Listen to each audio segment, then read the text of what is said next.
변방의 작은 마을에서 대장장이로 살아가던 강무결의 은거는 검은 깃발이 몰고 온 밤과 함께 끝나기 시작합니다.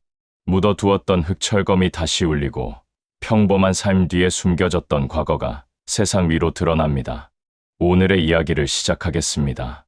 강호의 의리를 지키려면 구독과 좋아요는 필수. 변방의 아침은 언제나 늦게 밝았다.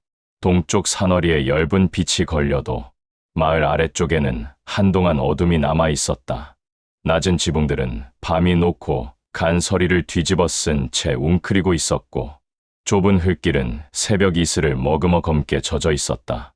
닭이 울기 전, 우물가에 물동이가 놓이기 전, 장터의 문이 열리기 전, 가장 먼저 깨어나는 곳은 마을 북쪽 끝의 작은 대장간이었다. 그곳에서 강무결은 불을 살렸다. 젖은 숯은 처음에는 연기만 뿜었다. 풀무가 천천히 숨을 밀어 넣자 숯 사이에 붉은 점이 떠올랐고 그 점들이 서로 이어지며 어둠 속에 작은 해처럼 번졌다. 무결은 말없이 화덕을 들여다보다가 쇠막대를 집었다.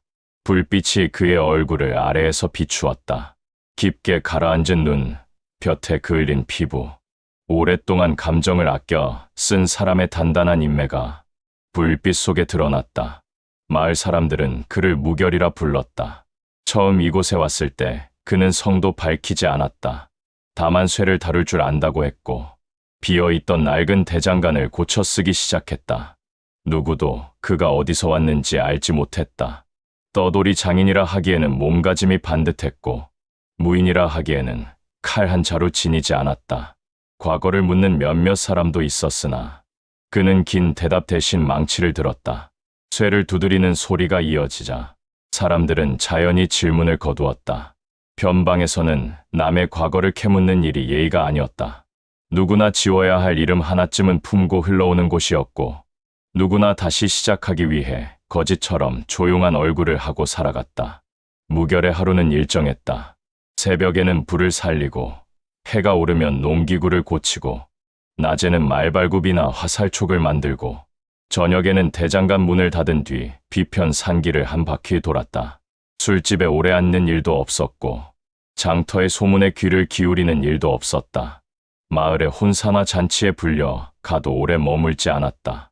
그는 늘 가장자리의 사람처럼 서 있다가 필요한 일이 끝나면 조용히 사라졌다. 그러나 마을 사람들은 그를 싫어하지 않았다. 오히려 이상할 만큼 의지했다. 그가 고친 낫은 돌뿌리를 찍어도 쉽게 날이 상하지 않았다. 그가 만든 호미는 가벼우면서도 질겼다. 사냥꾼의 화살촉은 바람을 덜 먹었고 나무꾼의 도끼는 마른 나무 속으로 깊이 파고들었다. 가난한 집에서 값을 늦게 치러도 재촉하지 않았고 홀로 사는 노인의 물건은 반값도 받지 않았다. 감자 한 바구니, 말린 나물 한 줌, 겨울 장작 몇 묶음이 대가로 놓이면 그는 그저 고개를 숙여 받았다.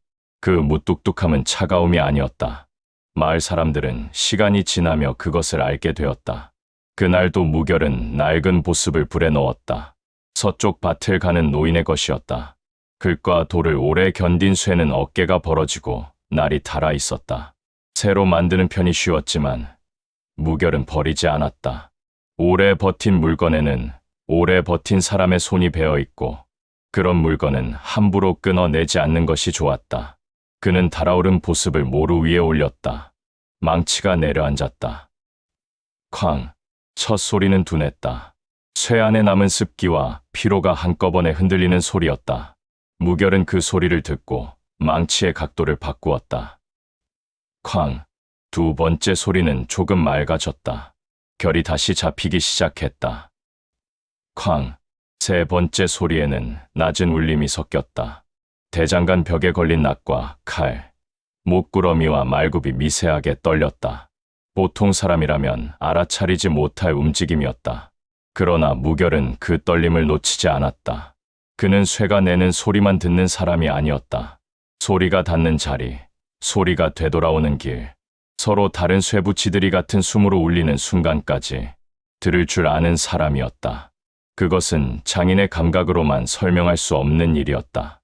대장간 구석에서 풀무를 맡은 소년 아명이 그 광경을 바라보았다. 아명은 몇 해 전 부모를 잃고 마을 사람들 손에서 자랐다. 지난해부터 대장간을 드나들며 잔심부름을 했다.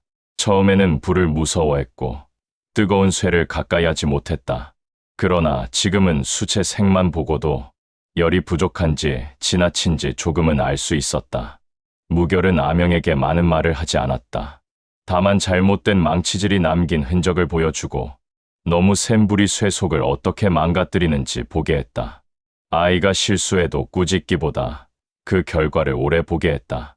아명은 그 침묵 속에서 배우고 있었다. 쇠를 다룬다는 것은 힘으로 누르는 일이 아니라 먼저 듣고 기다리는 일이라는 것을. 보습이 제 모양을 찾아갈 때쯤 햇빛이 대장간 문턱까지 밀려왔다.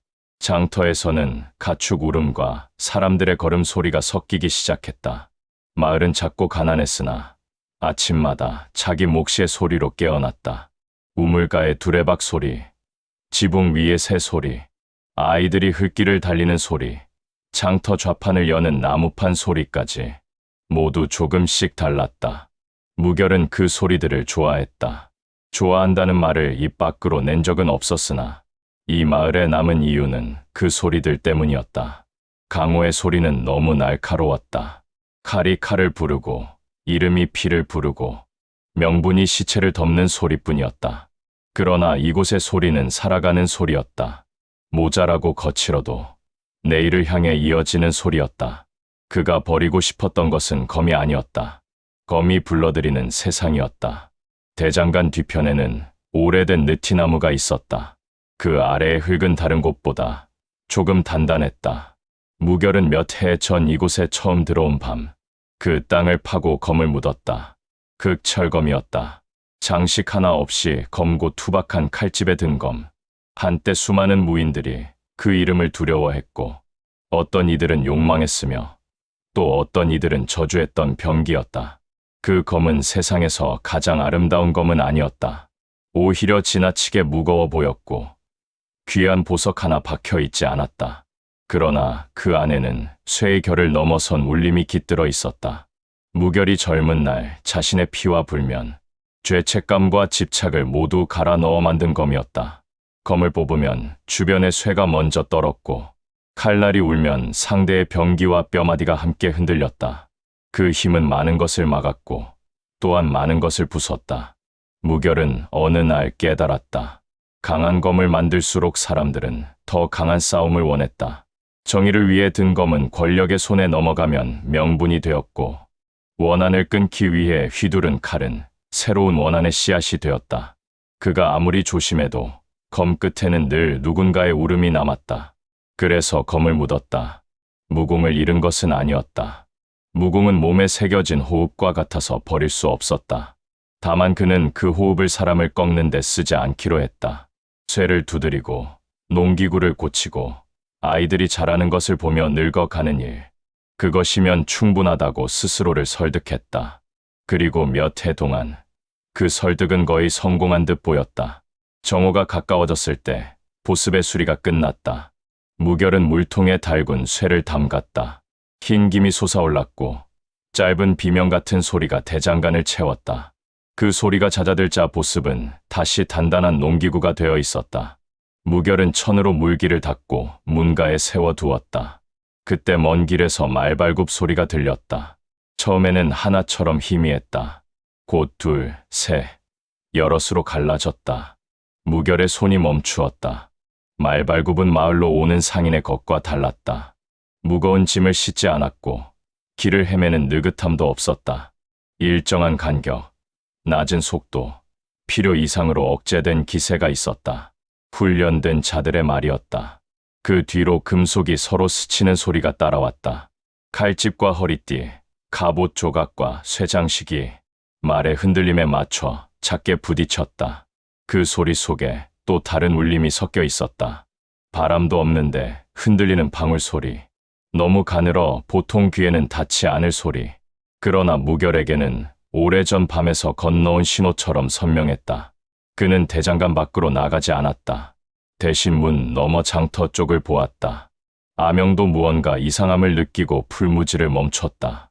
마을 입구에서는 낯선 자들을 맞는 사람들의 웅성거림이 일었다. 곧 항아리가 깨지는 소리와 여인의 억눌린 비명이 뒤따랐다. 그 순간 평온하던 하루의 결이 갈라졌다. 무결은 천천히 일어섰다. 벽에 걸린 쇠집게를 집었다. 그것은 무기로 만든 물건이 아니었지만 그의 손에 들어오자 균형이 달라졌다. 아명은 따라 나서려 했으나 무결의 시선 하나에 그 자리에 멈췄다. 아이는 처음 보았다. 불 앞에서도 흔들리지 않던 대장장이의 눈이 지금은 차갑게 가라앉아 있었다. 장터 한복판에는 검은 옷을 입은 사내들이 서 있었다. 그들의 허리에는 붉은 눈 모양의 표식이 새겨져 있었다. 마을 사람들은 그 문양을 몰랐다. 그러나 무결은 알았다. 오래전 불타 사라진 줄 알았던 만마전의 자는이었다.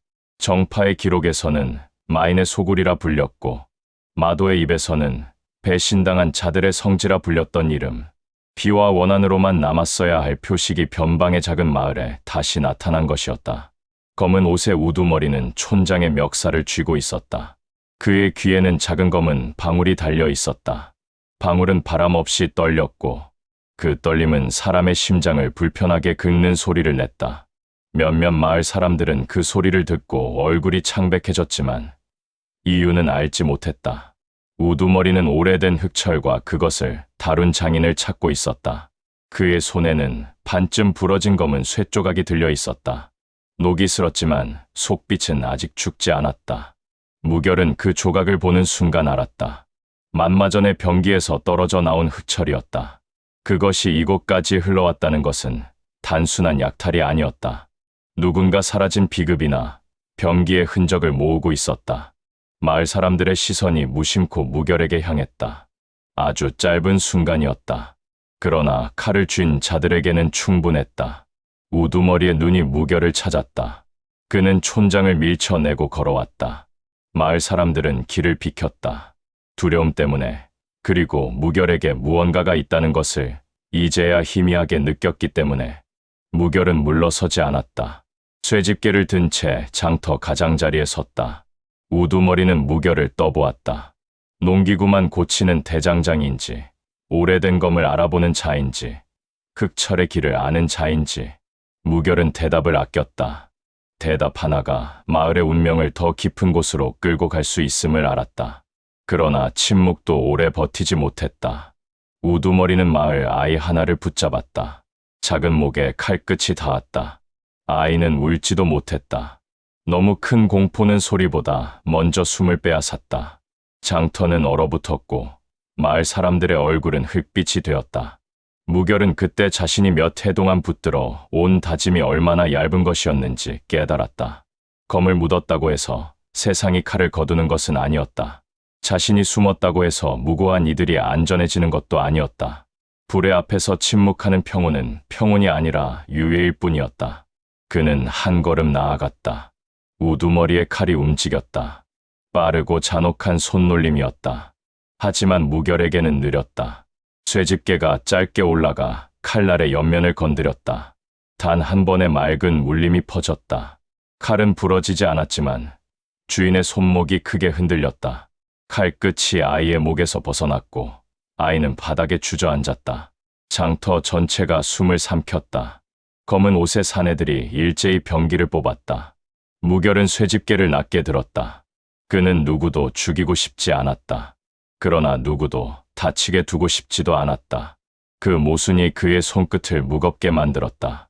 먼저 달려든 셋은 오래 버티지 못했다. 무결은 칼을 맞받아 힘으로 꺾지 않았다. 칼날이 가장 쉽게 흔들리는 지점, 팔꿈치에 힘이 비는 순간 발목의 균형이 무너지는 틈을 건드렸다. 쇠집게가 병기에 닿을 때마다 작은 울림이 생겼고 그 울림은 손목과 어깨를 타고 사람의 중심을 흔들었다. 사내들은 베이지 않고도 무너졌다. 숨이 막히고 팔이 저리고 다리가 풀려 땅에 엎어졌다. 마을 사람들은 믿을 수 없는 광경을 보았다. 대장장이가 칼든 자들을 쓰러뜨리고 있었다. 그것도 사례 없이, 그러나 피할 수 없을 만큼 정확하게. 우두머리는 검은 방울을 손가락으로 튕겼다. 방울 소리가 퍼지자 쓰러진 사내들의 눈동자가 흐려졌다. 고통으로 움직이지 못하던 몸들이 억지로 일어났다. 관절이 삐걱거리고 찢어진 근육이 떨렸지만 그들은 다시 무기를 들었다. 사람의 의지가 아니라 술법에 묶인 몸이었다. 무결의 눈빛이 차갑게 변했다. 그 방울은 고통을 끈으로 삼아 사람을 조종하는 마도의 잔술이었다. 오래전 사라졌어야 할 더러운 기술이 다시 쓰이고 있었다. 단순한 도적대가 아니었다. 누군가 옛 마도의 잔재를 모아 움직이고 있었다. 이제 쇠집게로는 부족했다. 무결은 대장간 뒤편 느티나무를 바라보았다. 그 아래에 묻힌 검이 있었다. 흑철검. 다시는 꺼내지 않겠다고 다짐한 과거의 심장. 그 검을 잡는 순간 그는 다시 강호의 이름 없는 피바람 속으로 끌려갈 것이다. 마을 사람들도 더 이상 그를 그저 대장장이로 볼 수 없을 것이다. 그러나 눈앞의 사람들을 살리기 위해서는 그 검이 필요했다. 무결은 느티나무 아래로 걸어갔다. 검은 옷에 사내들이 달려들었지만 그의 발걸음이 땅을 누르는 순간 주변의 쇠붙이들이 떨었다. 낫, 도끼, 말구, 깨진 칼날 조각, 장터의 쇠속까지 모두 가늘게 울었다. 그 울림은 검은 방울의 소리를 밀어냈다. 조종당하던 사내들이 비틀거렸다. 무결은 흙을 파냈다. 단단한 땅 밑에서 검은 칼집이 드러났다. 손잡이에 손이 닿는 순간 오래 잠들어 있던 쇠가 주인의 체온을 기억하듯 낮게 울었다. 무결의 손등에 오래된 상처가 희미하게 당겼다. 묻었다고 사라진 것이 아니라 그저 기다리고 있었던 셈이었다. 흑철검이 땅 위로 올라왔다. 칼집에는 흙이 묻어 있었고 손잡이는 낡아 있었다. 그러나 그 안의 울림은 죽지 않았다. 검을 들자 장터를 메우던 검은 방울 소리가 끊겼다. 우두머리의 귀에 달린 방울에 금이 갔다. 다음 순간 방울은 작은 파편으로 부서져 흙바닥에 떨어졌다. 조종당하던 사내들이 실이 끊어진 인형처럼 쓰러졌다. 우두머리는 뒤로 물러났다. 그의 얼굴에는 처음으로 공포가 드러났다. 그는 자신이 찾던 것이 비급이나 병기의 흔적만이 아니라 그 흔적을 만든 사람 자체일 수 있음을 깨달은 듯했다. 무결은 검을 뽑지 않은 채 그를 바라보았다. 칼집 너머의 울림만으로도 충분했다. 마을 사람들은 아무도 움직이지 못했다. 아명은 대장간 문 앞에서 흙투성이 검을 바라보았다. 그 아이의 눈에는 두려움과 경외, 그리고 설명할 수 없는 상실감이 함께 떠올랐다. 자신이 알던 대장장이가 방금 눈앞에서 낯선 사람이 되었기 때문이었다. 우두머리는 부하들을 버리고 도망쳤다. 무결은 쫓지 않았다. 아직 마을 사람들의 숨이 먼저였다. 다친 자들을 옮기고 아이를 안심시키고 흩어진 사람들을 불러 모아야 했다. 하지만 그가 가만히 서 있는 동안에도 흑철검은 낮게 울었다. 그 울림은 마을의 평온이 끝났음을 알리는 종소리 같았다. 해가 기울 때까지 마을에는 아무 말도 제대로 오가지 않았다. 사람들은 감사와 공포 사이에서 입을 열지 못했다. 무결도 해명하지 않았다. 대장간 앞에 앉아 칼집에 흙을 닦았을 뿐이다. 닦아도 검은 예전의 무게로 돌아오지 않았다. 오히려 땅속에 묻혀있던 세월까지 더해져 더욱 무거워진 듯했다. 저녁빛이 느티나무 가지 사이로 내려앉았다. 무결은 묻혀있던 빈 구덩이를 바라보았다. 그곳에는 이제 아무것도 없었다. 그가 숨겨둔 과거는 다시 손에 들려 있었고 이 마을을 지켜 주던 무지의 장막은 찢겨나갔다. 그는 알았다. 검은 옷의 사내들은 끝이 아니었다. 그들은 누군가의 손끝에 불과했다. 흑철을 찾고 잊힌 비급의 흔적을 쫓고 만마전의 표식을 다시 세우는 자들이 어딘가에서 움직이고 있었다. 그들이 이 마을을 한번 찾았다면 다시 찾을 것이다. 더 많은 수로, 더 깊은 악의로 돌아올 것이다. 무결은 대장간 안의 불을 바라보았다. 아직 숯은 붉었다. 그 불 앞에서 보낸 몇 해는 거짓이 아니었다. 그는 정말로 이곳에서 살고 싶었다. 농기구를 고치고 계절이 바뀌는 것을 보며 이름 없는 장인으로 늙어가고 싶었다. 하지만 검을 묻은 사람도 검이 필요한 순간을 피할 수는 없었다. 밤이 내리기 전 강무결은 흑철검을 대장간 벽에 세웠다. 더 이상 땅속에 묻지 않았다. 그 검은 이제 은거의 증거가 아니라 끝나버린 은거의 표식이 되었다. 변방의 작은 마을에 어둠이 내려앉았다. 대장간의 불빛만이 희미하게 살아있었다. 그 불빛 속에서 무결은 오래도록 움직이지 않았다. 쇠를 두드리던 손은 검의 손잡이를 기억했고 검을 버렸던 마음은 다시 피 냄새 나는 길을 예감하고 있었다. 그날 이후 마을 사람들은 대장간의 망치 소리를 예전처럼 듣지 못했다. 쾅 하고 울릴 때마다 그 소리 안에는 쇠가 아니라 묻힌 검이 깨어나는 낮은 파동이 섞여 있었다. 해가 기울자 마을은 평소보다 일찍 숨을 죽였다. 장터의 좌판은 아직 다 접히지 않았고 우물가의 물동이도 그대로 놓여 있었다. 낮에 흩어진 항아리 조각과 부러진 나무판은 길가에 밀려 있었지만 핏자국은 아직 흙 속으로 완전히 스며들지 못했다. 아이들은 집 안으로 들어갔고 문들은 안쪽에서 빗장이 걸렸다.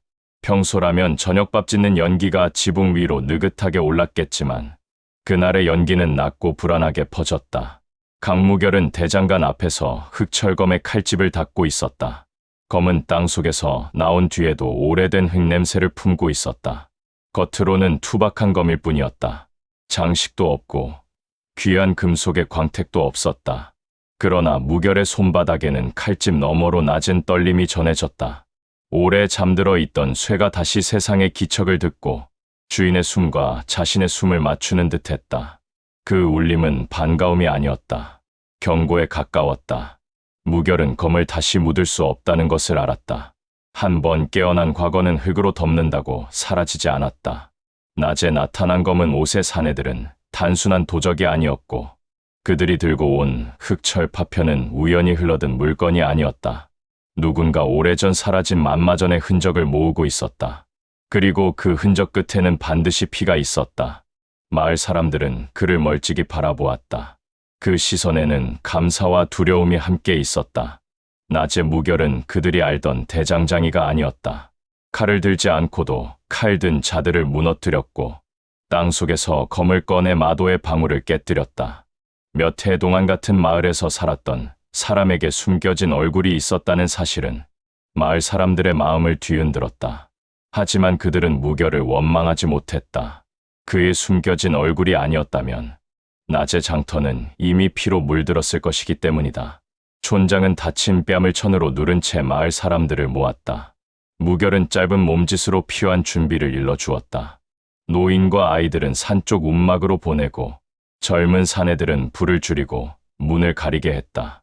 장작더미는 길 양옆으로 치우고 물동이에는 물 대신 모래를 채웠다. 쇠사슬과 부러진 수레바퀴, 낡은 말굽과 목구러미는 마을 입구 주변에 흩어 놓았다. 그 준비는 싸움을 위한 것이면서도 싸움을 피하기 위한 것이었다. 무결은 마을 사람들에게 칼을 쥐게 하지 않았다. 무인이 아닌 자에게 병기를 들리는 것은 용기가 아니라 희생을 강요하는 일이었다. 그들이 할 수 있는 일은 버티는 것이고 그의 일은 다가오는 칼을 막는 것이었다. 아명은 끝내 산으로 올라가지 않았다. 아이는 대장간 안쪽 풀무 곁에 섰다. 얼굴은 창백했지만 발은 움직이지 않았다. 무결은 그를 보내려 했으나 아이의 눈을 보고 말을 거두었다. 아명은 아직 검을 들 수 없었고 싸움의 뜻도 알지 못했다. 그러나 대장간의 불을 지키겠다는 마음만은 흔들리지 않았다. 무결은 아이에게 불의 숨만 보라 했다. 불씨가 약해지면 풀물을 밟고 지나치게 치솟으면 젖은 가죽으로 덮으라는 뜻을 손짓으로 일러주었다. 아명은 대답 대신 고개를 숙였다. 두 사람 사이에 말은 없었지만 그 침묵은 처음보다 조금 단단해져 있었다. 밤은 빠르게 내려왔다. 산에서 불어온 바람이 마을 지붕을 스쳤다. 나무문들이 작게 삐걱였고 개들은 낮게 으르렁거리다 갑자기 조용해졌다. 소리의 결이 바뀌는 순간 무결은 마을 입구 쪽으로 고개를 돌렸다. 아직 눈에 보이는 것은 없었다. 그러나 땅이 먼저 알리고 있었다. 먼 길에서 다가오는 말발굽의 진동이 흙 속을 타고 퍼졌다. 이번에는 낮보다 많았다. 말발굽 소리는 곧 밤을 채웠다. 하나둘이 아니었다. 일정하게 눌러오는 묵직한 박자가 마을 아래쪽 길을 흔들었다. 그 뒤를 따라 천이 찢기는 듯한 소리가 들렸다. 깃발이었다. 바람이 세지 않은데도 거칠게 펄럭이는 깃발의 소리. 그 소리는 보통의 천이 내는 소리보다 무겁고 불길했다. 마을 입구 너머 어둠 속에서 검은 깃발이 나타났다. 검은 바탕 위에 붉은 눈 하나가 그려져 있었다. 눈동자는 짐승처럼 찢어져 있었고 둘레에는 핏줄 같은 선들이 뻗어 있었다. 횃불에 비칠 때마다 붉은 눈은 살아 움직이는 것처럼 흔들렸다. 그것을 보는 순간 마을 사람들의 숨이 얼어붙었다. 그 문양을 아는 이는 없었지만 누구나 느낄 수 있었다. 저 깃발은 싸움을 알리는 표식이 아니라 원한을 끌고 다니는 징표였다. 무결은 그 깃발을 알아보았다. 만마전의 잔기였다. 오래전 강호의 밤을 붉게 물들였던 이름. 정파의 기록에는 패륜과 사륙의 소굴로 적혔고 마도의 입에는 배신당한 자들이 마지막으로 모였던 성지로 남은 곳. 어떤 기록도 온전히 진실은 아니었다. 그러나 분명한 것은 하나였다. 그 깃발 아래에서는 늘 누군가의 삶이 짓밟혔다. 검은 깃발 아래 선 자는 낮의 우두머리와 달랐다. 얼굴 절반을 쇠가면으로 가렸고 등에는 긴 창을 맸다. 말 위에 앉은 자세는 거칠지 않았으나 그 고요함 속에는 오래 피를 본 자만의 무게가 있었다. 그의 뒤에는 검은 옷의 무인들이 줄지어 있었다. 칼, 창, 도끼, 쇠사슬이 횃불 아래에서 번뜩였다. 무결은 마을 입구 한가운데 섰다. 흑철검은 등에 있었다. 아직 검집에 잠긴 채였다. 그는 적의 수를 세지 않았다. 수는 중요하지 않았다. 중요한 것은 저들이 무엇을 위해 왔는지, 그리고 얼마나 깊은 곳까지 파헤치려 하는지였다. 쇠가면의 사내는 한참 동안 무결을 바라보았다. 그의 시선은 대장장이를 보는 눈이 아니었다. 오래 묻혀있던 병기를 찾은 자의 눈이었다. 말발굽 소리가 멎자 깃발만이 밤 속에서 펄럭였다. 그 소리가 마을의 심장을 누르는 듯했다. 쇠가면의 사내는 흑철의 길을 묻듯 무결을 살폈다. 낮에 달아난 자가 전한 이야기를 확인하는 눈이었다. 흑철의 울림을 끄는 자, 마도의 방울을 깨뜨린 자, 검을 뽑지 않고도 사람의 무공을 무너뜨린 자. 그런 자가 변방의 대장간에 숨어 있었다는 사실은 그들에게도 뜻밖이었을 것이다. 무결은 대답하지 않았다. 묻지 않아도 그들이 원하는 것은 분명했다. 비극, 병기, 흔적, 그리고 이름. 만마전의 잔재들이 찾는 것은 늘 그런 것들이었다. 잊힌 이름을 되살리려는 자들은 먼저 피 묻은 물건을 모은다. 물건이 모이면 전설이 되고 전설이 모이면 사람들이 따른다. 그리고 사람들은 다시 명분이라는 이름으로 피를 흘린다. 무결은 그런 길을 이미 보았다. 쇠가면의 사내가 깃발을 들어 올렸다. 그 순간 검은 무리들이 움직였다. 선두의 말들이 흙길을 박차고 달려왔다. 마을 입구에 쌓아둔 장작과 수레바퀴는 그들의 속도를 완전히 막을 수 없었다. 그러나 말굽이 쇠퇴와 흩어진 못을 밟는 순간 무결은 오른손을 천천히 내렸다. 대장간 안쪽에서 아명이 풀물을 밟았다. 화덕에 불이 솟았다. 붉은 열기가 대장간 벽에 걸린 쇠붙이들을 깨웠다. 낙과 칼, 목과 사슬, 말굽과 쇠퇴가 일제히 미세하게 울었다. 그 울림은 대장간 안에 갇히지 않고 마을 입구까지 퍼졌다. 무결은 그 소리들을 하나의 흐름으로 묶었다. 눈에 보이지 않는 물결이 땅 위를 낮게 스치고 지나갔다. 선두의 말이 갑자기 균형을 잃었다. 말굽에 박힌 쇠가 견디기 어려운 떨림을 일으켰고 기수의 몸이 앞으로 쏠렸다. 뒤따르던 말들이 서로 부딪혔다. 검은 무리의 돌격이 흐트러지자 마을 입구는 순식간에 혼란으로 가득 찼다. 무결은 그 틈으로 들어갔다. 그의 움직임은 빠르면서도 요란하지 않았다.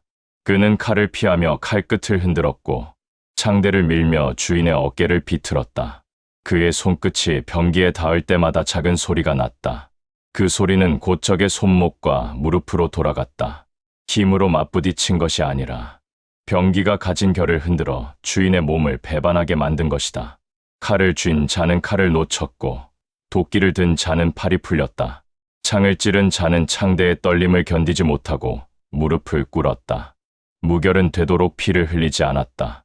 살초 대신 관절을 꺾고 치명상 대신 숨을 막았다. 그러나 그 자비는 약함이 아니었다. 오히려 더 어려운 길이었다. 죽이는 것보다 살려서 멈추게 하는 일이 더 정교한 힘을 요구했다. 검은 무리들은 처음에는 분노했고 곧 당황했으며 끝내 두려움을 느끼기 시작했다. 하지만 쇠가면의 사내는 뒤로 물러서지 않았다. 그는 긴 창을 꺼내 들었다. 창대 안쪽에서 작은 쇠구슬들이 구르는 소리가 났다. 일정하지 않은 소리였다. 일부러 박자를 깨뜨리기 위해 만든 병기였다. 무결의 소리를 흐트러뜨리고 쇠붙이들의 공명을 끊기 위한 창이었다. 창이 밤을 갈랐다. 무결은 몸을 틀어 피했다. 창 끝이 어깨를 스치며 옷감과 살을 얕게 찢었다. 피가 조금 배었다. 쇠가면의 사내는 틈을 주지 않았다. 창은 곧바로 방향을 바꿔 목과 가슴과 옆구리를 노렸다. 그 움직임에는 마공의 거친 기운만이 아니라 오랜 수련으로 다듬은 정파식 창법의 잔재도 섞여 있었다. 무결은 그 흔적을 느꼈다. 이 사내도 처음부터 마도였던 것은 아닐지 몰랐다. 혹은 정파의 손에서 버려진 자였거나 마도의 깃발 아래에서 새 이름을 얻은 자일 수도 있었다. 그러나 그런 사연이 지금의 칼끝을 멈추게 하지는 못했다. 마을 안쪽에서 비명이 터졌다. 검은 무리 일부가 담을 넘어 들어간 것이었다. 빈집을 뒤지고 가축을 베고 미처 피하지 못한 노인을 끌어내는 소리가 들렸다. 무결의 눈이 그쪽으로 향하는 찰나 쇠가면의 창이 더욱 깊이 파고들었다. 창 끝은 무결의 가슴 앞에서 멈추지 않았다. 칼집에 걸린 흑철검이 저절로 낮게 울었다. 이제 더는 칼집으로 버틸 수 없었다. 무결은 흑철검의 손잡이를 잡았다. 검이 칼집에서 빠져나오는 소리는 의외로 작았다. 그러나 그 순간 주변의 모든 쇠붙이가 숨을 멈춘 듯 조용해졌다. 횃불빛이 칼날에 닿았지만 반짝이지 않았다. 흑철검은 빛을 비추는 검이 아니라 빛을 삼키는 검처럼 보였다. 칼날의 가장자리에는 아주 미세한 떨림이 일었다. 그것은 소리가 되기 전의 소리였고 모든 쇠가 알아들을 수 있는 명령이었다. 쇠가면의 창이 다시 들어왔다. 무결은 검을 가로로 세웠다.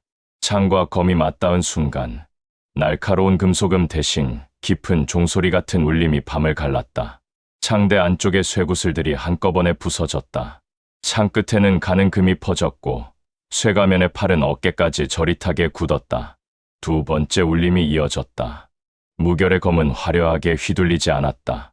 짧고 단단하게 내려앉았다. 창대가 바닥에 박혔고 쇠가면의 사내는 한쪽 무릎을 꿇었다. 그를 벨 수 있는 거리는 충분했다. 그러나 무결은 목을 치지 않았다. 대신 어깨의 힘줄을 끊어 다시 창을 들 수 없게 했다. 그 상처는 죽음보다 깊은 패배를 남겼다. 쇠가면의 사내는 피를 흘리며 산 쪽을 바라보았다. 그 시선의 끝에서 붉은 불길이 솟았다. 산으로 피한 사람들이 숨은 방향이었다. 마을 사람들의 억눌린 울음이 밤을 흔들었다. 저들이 이곳에 온 목적은 물건을 찾는 데에만 있지 않았다. 두려움을 만들고 피를 흘리게 하고 오래된 이름을 다시 사람들의 입에 올리게 하는 것이었다. 무결은 그제야 확실히 알았다. 만마전의 잔재는 단순히 부활하려는 것이 아니었다. 누군가 그들을 깨우고 있었다. 버려진 자들의 원한, 사라진 병기의 조각, 금지된 술법, 정파의 기록에서 지워진 이름들이 하나씩 모여 거대한 밤을 만들고 있었다. 무결은 몸을 돌려 마을 안으로 들어갔다. 그가 걸음을 옮길 때마다 흑철검이 낮게 울었다. 적들의 병장기는 그 울림을 견디지 못했다. 어떤 칼은 손잡이부터 갈라졌고 어떤 쇠사슬은 주인의 팔을 감은 채 끊어졌다. 말굽은 흔들려 말들을 주저앉혔고 도끼날은 모래를 씹은 듯 무뎌졌다. 무결은 피하지 않는 자만 베었다. 도망치는 자를 쫓지 않았고 무기를 버린 자를 치지 않았다. 그러나 끝까지 마을 사람을 향해 칼을 든 자들은 하나도 무사히 서 있지 못했다.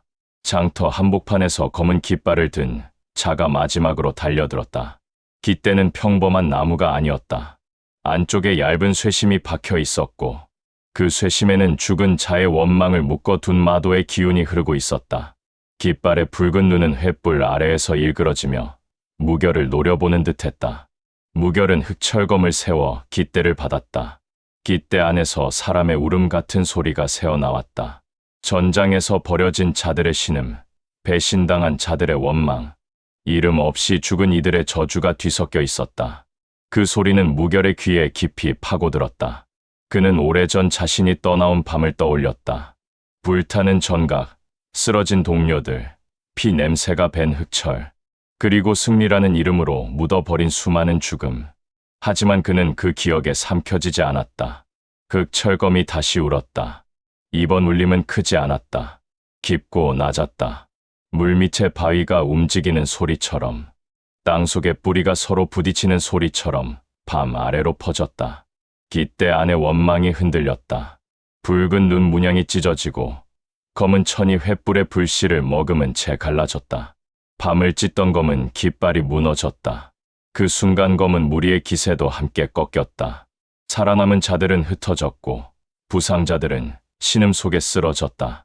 마을 안의 불은 다행히 크게 번지지 않았다.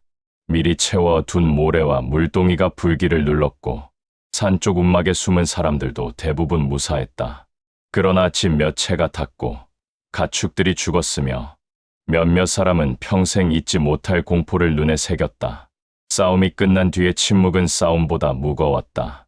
마을 사람들은 무결을 둘러싸지 못했다. 감사는 있었지만 가까이 다가설 수 없는 거리감이 있었다. 흑철검을 든 그는 여전히 그들의 구원자였으나 동시에 그들을 이 위험으로 끌어들인 과거의 주인이기도 했다. 누구도 그것을 입 밖으로 내지 않았지만 모두가 느끼고 있었다. 무결은 찢긴 검은 깃발의 잔해를 바라보았다. 붉은 눈 문양은 불에 그을려 알아보기 어려웠다. 그러나 그 표식이 남긴 기운은 사라지지 않았다. 이것은 시작에 불과했다. 낮의 습격은 문을 두드린 것이고 밤의 깃발은 문을 찢은 것이었다. 다음에는 더 큰 무리가 올 것이다. 그리고 그때는 이 작은 마을이 아니라 중원 전체가 흔들릴지도 몰랐다. 아명은 대장간 앞에 서 있었다. 아이의 손에는 아직 젖은 가죽이 들려 있었고 얼굴에는 그을음이 묻어 있었다. 그는 울지 않았다. 그러나 눈빛은 이미 하루 전의 아이가 아니었다. 불을 지킨 밤은 아이에게서 많은 것을 빼앗아 갔다. 무결은 대장간으로 돌아왔다. 화덕의 불씨는 아직 살아 있었다. 붉은 숯은 조용히 숨을 쉬고 있었고 벽에 걸린 도구들은 방금의 싸움을 기억하듯 미세하게 떨었다. 그는 흑철검의 피를 닦았다. 피는 많지 않았지만 닦아내는 손은 무거웠다. 그는 알았다. 이곳에 남는 것은 더 이상 마을을 지키는 일이 아니었다. 오히려 마을을 다시 전장으로 부르는 일이었다. 만마전의 잔재가 찾는 것이 흑철검의 길이라면 그 길은 자신이 끊어야 했다. 정파든 마도든 누가 이 밤을 다시 불러냈든 그 근원을 찾아내야 했다. 동쪽 하늘이 아주 희미하게 밝아오기 시작했다. 새벽이라 부르기에는 아직 어두웠고 밤이라 하기에는 이미 빛이 섞인 시간이었다. 무결은 그 빛을 바라보며 흑철검을 등에 묶었다. 대장간의 문은 닫히지 않았다. 불도 완전히 꺼지지 않았다. 그러나 무결의 은거는 그 밤으로 끝났다. 찢긴 검은 깃발은 흙바닥에 쓰러져 있었다. 그 깃발은 패배한 적의 잔해였지만 동시에 더 먼 곳에서 일어나는 어둠의 신호였다. 밤은 한 번 찢겼고 그 틈으로 오래 묻힌 이름들이 기어 나오기 시작했다. 강무결은 그 틈을 등지고 설 수 없었다. 그는 이제 다시 길 위로 나가야 했다. 검을 묻은 대장장이가 아니라 검을 들고 밤의 근원을 찾아가는 사람으로. 검은 깃발이 무너진 뒤에도 밤은 쉽게 물러나지 않았다. 불길은 잡혔고 말발굽 소리는 멀어졌으며 검은 옷의 무리들은 쓰러지거나 흩어졌다. 그러나 마을 위에 내려앉은 공포는 여전히 남아 있었다. 집들은 닫힌 문 너머에서 숨을 죽였고 산쪽 움막에 피했던 사람들은 날이 밝기 전까지 내려오지 못했다. 닭은 울지 않았고 개들도 짖지 않았다. 살아있는 것들이 모두 무언가의 눈치를 보는 듯했다. 강무결은 장터 한복판에 서 있었다. 그의 손에는 흑철검이 들려 있었다. 칼날에는 피가 거의 묻지 않았다. 그는 필요 이상으로 베지 않았고 죽이지 않아도 되는 자는 죽이지 않았다. 그러나 검은 전보다 더 무겁게 느껴졌다. 한 번 칼집에서 빠져나온 검은 단순한 병기가 아니었다. 묻힌 과거가 다시 호흡을 얻은 것이고 잊힌 이름이 세상에 새 발자국을 남긴 것이었다. 흑철검은 아직 낮게 울고 있었다. 그 울림은 사람의 귀에는 잘 들리지 않았다. 그러나 쇠를 오래 만진 자라면 피부로 느낄 수 있었다. 장터에 흩어진 칼 조각과 부러진 창끝, 말굽과 쇠사슬이 아주 미세하게 떨었다. 대장간 벽에 걸린 낫과 호미까지도 그 울림에 응답했다. 마치 모든 쇠붙이가 오래된 주인을 알아보고 고개를 숙이는 것 같았다. 무결은 검을 바라보았다. 극철검은 빛나지 않았다. 흔한 보검처럼 푸른 빛을 토하지도 않았고 이름난 명검처럼 날 위에 서리가 맺힌 듯한 광채를 품지도 않았다. 오히려 밤의 한 조각을 그대로 벼려낸 듯했다. 불빛을 삼키고 달빛을 가라앉히고 보는 사람의 눈을 깊은 곳으로 끌어당겼다. 겉보기에는 투박했다. 그러나 그 투박함 아래에는 어떤 화려한 검도 흉내낼 수 없는 깊이가 있었다. 그 검은 강한 쇠로 만든 것이 아니었다. 울리는 쇠로 만든 것이었다. 무결은 오래전 그 사실을 알았다. 세상 사람들은 더 단단한 금속, 더 날카로운 칼끝, 더 화려한 보검을 원했다. 그러나 진짜 검은 단단하기만 해서는 안 되었다. 너무 단단한 쇠는 충격을 견디지 못하고 깨졌고 너무 부드러운 쇠는 나를 세우지 못했다. 검은 견디면서도 응답해야 했다. 부딪힘을 받아들이고 그 힘을 흘려보내며 때로는 되돌려줄 수 있어야 했다. 극철검은 그런 검이었다. 무결은 젊은 날 수많은 밤을 화덕 앞에서 보냈다. 극철을 달구고 식히고 다시 두드렸다. 망치가 내려앉을 때마다 쇠는 조금씩 다른 소리를 냈다. 처음에는 둔한 신음이었고 다음에는 거친 저항이었으며 오래 두드린 뒤에는 깊은 울림이 되었다. 그는 그 울림을 따라 검을 만들었다. 눈으로 모양을 잡기보다 귀로 길을 찾았다. 칼날의 두께와 중심, 손잡이의 무게와 칼끝의 떨림까지 모두 소리로 가늠했다. 그렇게 태어난 검은 배기 위에서만 존재하지 않았다. 상대의 병기가 가진 결을 읽고 힘의 흐름을 비틀고 혈맥과 근육 속에 숨어있는 작은 떨림까지 흔들 수 있었다. 사람이 칼을 쥘 때 손목에 생기는 긴장, 숨을 들이쉴 때 갈비뼈 사이에 고이는 힘, 발을 디딜 때 땅으로 빠져나가는 무게, 극철검은 그 모든 것을 듣고 되돌렸다. 그것이 무결의 무공이었다. 사람들은 한때 그 힘을 두려워했다. 어떤 자들은 흑철검을 마검이라 불렀고 어떤 자들은 하늘이 내린 신병이라 불렀다. 무결은 둘 다 믿지 않았다. 검은 검일 뿐이었다. 다만 그것을 든 사람이 무엇을 듣고 무엇을 끊으려 하느냐에 따라 검은 사람을 살리는 도구가 되기도 하고 세상을 찢는 재앙이 되기도 했다. 그는 한때 그 경계를 지켰다고 믿었다. 그러나 지나간 세월은 그 믿음이 오만이었다고 말해 주었다. 아무리 조심해도 검이 지나간 자리에는 상처가 남았다. 아무리 옳은 싸움이라 해도 패한 자의 원한은 사라지지 않았다. 그래서 그는 검을 묻었다. 극철검의 울림을 흙 속에 가두고 자신의 이름까지 함께 묻었다. 그런데 검은 다시 손에 들려 있었다. 장터 한쪽에서 다친 사람들이 옮겨지고 있었다. 젊은 사내들은 부러진 수레바퀴를 치웠고 여인들은 물과 천을 들고 뛰어다녔다. 노인들은 멀쩡한 집에 아이들을 모아 앉혔다. 누구도 크게 소리 내지 않았다. 그 조용함은 침착함이 아니라 너무 큰 일을 겪은 뒤의 마비에 가까웠다. 무결은 그들의 모습을 하나씩 보았다. 이 마을은 강호와 무관했다. 명문 정파의 명예도 모르고 마도의 원한도 모르며 비급과 신병의 이름이 얼마나 많은 피를 부르는지도 몰랐다. 그들에게 중요한 것은 내년 씨앗을 남길 수 있는지, 겨울 장작이 충분한지, 병든 아이가 밤을 넘길 수 있는지였다. 그런 곳에 검은 깃발이 들이닥쳤다. 그리고 그 이유 중 하나는 무결 자신에게 있었다. 그가 흑철검을 묻었다고 해도 흑철검의 흔적까지 사라진 것은 아니었다. 오래전 그가 걸었던 길, 그가 벤 병기, 그가 부순 술법, 그가 지켜내지 못한 사람들의 이름이 세상 어딘가에 남아 있었다. 만마전의 잔재들이 그것을 더듬고 있다면 결국 이 마을은 다시 표적이 될 터였다. 그는 더 이상 남을 수 없었다. 대장간 앞에서 아명이 서 있었다. 아이의 얼굴에는 그 울음이 묻어 있었고 눈가는 붉게 부어 있었다. 그러나 울음은 나오지 않았다. 너무 많은 것을 보았기 때문이었다. 대장장이가 검을 뽑는 모습, 검은 깃발이 무너지는 모습, 사람의 몸이 병기처럼 쓰러지는 모습, 그리고 자신이 믿고 따르던 사람이 한순간에 낯선 강호의 그림자가 되는 모습을 모두 보았다. 무결은 아이를 향해 걸어갔다. 아명은 물러서지 않았다. 그것이 무결의 가슴을 더 무겁게 했다. 아이는 두려워하면서도 도망치지 않았다. 대장간의 불을 지킨다는 말 하나 때문에 그는 밤새 그 자리를 지켰다. 무결이 손짓을 내릴 때마다 풀물을 밟았고 불길을 눌러야 할 때는 젖은 가죽을 덮었다.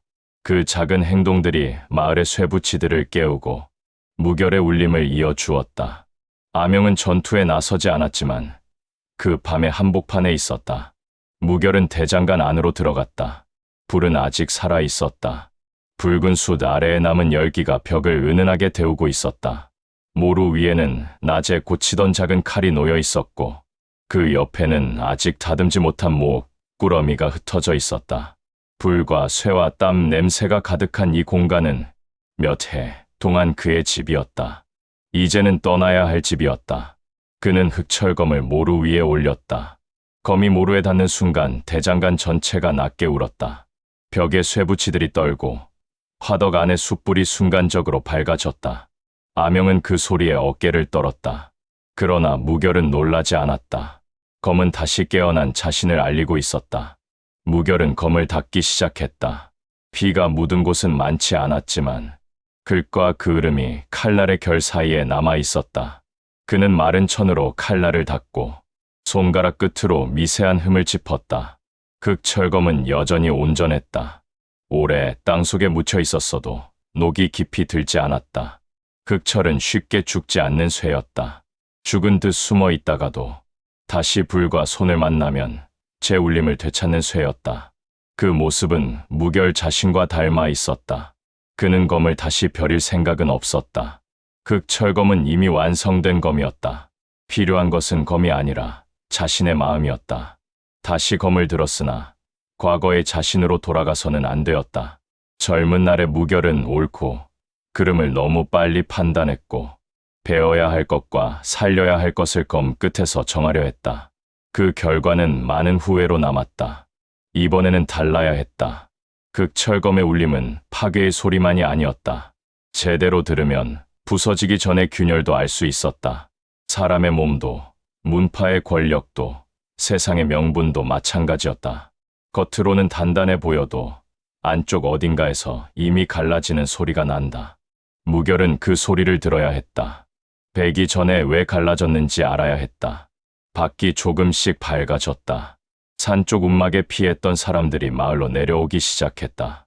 아이들은 어머니 품에 얼굴을 묻었고 노인들은 불탄 집 앞에서 오래 서 있었다. 살아남았다는 사실만으로 기뻐하기에는 잃은 것이 적지 않았다. 부서진 장터, 죽은 가축, 타버린 지붕, 그리고 더 이상 예전처럼 믿을 수 없는 평온이 그들 앞에 놓여 있었다. 촌장은 마을 사람들을 모아 피해를 살폈다. 무결은 그들 사이로 들어가지 않았다. 지금 필요한 것은 위로의 말이 아니라 떠날 준비였다. 그는 창고에 남은 쇠 조각을 골랐고 간단한 도구를 꾸렸다. 여분의 옷과 말린 곡식, 부싯돌과 천 몇 장을 챙겼다. 대장장이로 살아온 세월에 비하면 떠나는 짐은 너무 적었다. 그러나 무인이 길 위에 오를 때 필요한 것은 늘 적었다. 무결은 대장간 문턱에서 잠시 멈췄다. 아침빛 속에서 마을은 어제와 달라 보였다. 같은 지붕, 같은 길, 같은 우물인데도 낯설었다. 아마 마을이 변한 것이 아니라 그가 더 이상 이곳에 속할 수 없다는 사실을 깨달았기 때문이었다. 사람들은 그에게 감사할 것이다. 동시에 두려워할 것이다. 그 두 감정은 함께 오래 머물 수 없었다. 결국 누군가는 그의 과거를 묻고 누군가는 그가 남아주길 바라며 또 누군가는 그가 떠나길 바랄 것이다. 무결은 그 모든 부담을 마을에 남기고 싶지 않았다. 그는 흑철검을 등에 묶었다. 묵직한 무게가 어깨를 눌렀다. 이상하게도 오래전처럼 익숙했다. 손을 놓고 살았던 세월이 무색할 만큼 검은 제자리를 찾은 듯 등에 붙었다. 그 익숙함이 무결에게는 반갑지 않았다.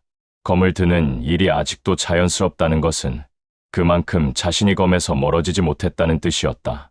대장간 안쪽의 불은 완전히 끄지 않았다. 불씨는 작은 숯덩이 아래에 남겨두었다. 아명이 이어받을 수 있도록, 다시 살릴 수 있도록. 대장간은 무결의 은거처였지만 이제는 아이와 마을 사람들의 것이 될 수 있었다. 쇠를 두드리는 일이 반드시 피를 부르는 일은 아니었다. 제대로 이어진다면 그것은 삶을 고치는 일이 될 수도 있었다. 무결은 대장간 벽에 걸린 작은 망치를 내려 아명 앞에 놓았다. 그 망치는 크지 않았다. 아이가 들 수 있을 만큼 가벼웠고 손잡이는 오래 써서 매끄러웠다. 무결이 처음 이 마을에 와서 만든 첫 도구였다. 대단한 물건은 아니었다. 그러나 불을 두려워하던 아이가 처음으로 쇠를 두드릴 때 쓸 수 있는 망치였다. 아명은 그 망치를 내려다보았다. 무결은 아이의 머리를 쓰다듬지 않았다. 다정한 말을 남기지도 않았다. 그런 것은 그의 방식이 아니었다. 대신 화덕의 불씨와 망치, 그리고 물통과 모루의 자리를 하나씩 눈으로 짚어주었다.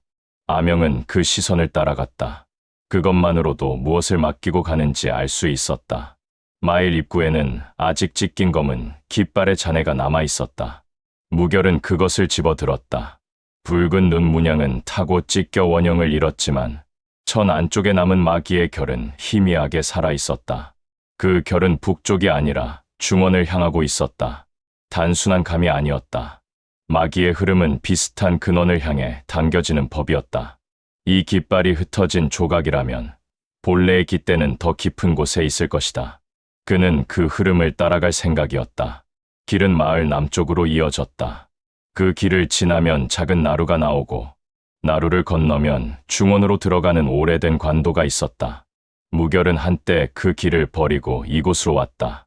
이제 다시 그 길을 따라 나가야 했다. 같은 길이었지만 마음은 달랐다. 도망쳐 들어왔던 길을 이번에는 쫓아 나가야 했다. 마을 사람들은 멀찍이 서서 그를 보았다. 누구도 붙잡지 않았다. 누구도 원망하지 않았다. 그러나 말없이 전해지는 감정은 있었다. 살아남게 해준 사람을 보내는 미안함, 더 큰 위험이 그를 따라온다는 두려움, 그리고 그가 다시 돌아올 수 있을지 모른다는 불안. 무결은 그 시선들을 모두 등 뒤에 받았다. 그는 돌아보지 않으려 했다. 하지만 대장간 앞에서 마지막으로 한번 멈췄다. 화덕의 불씨가 문틈 사이로 희미하게 빛났다.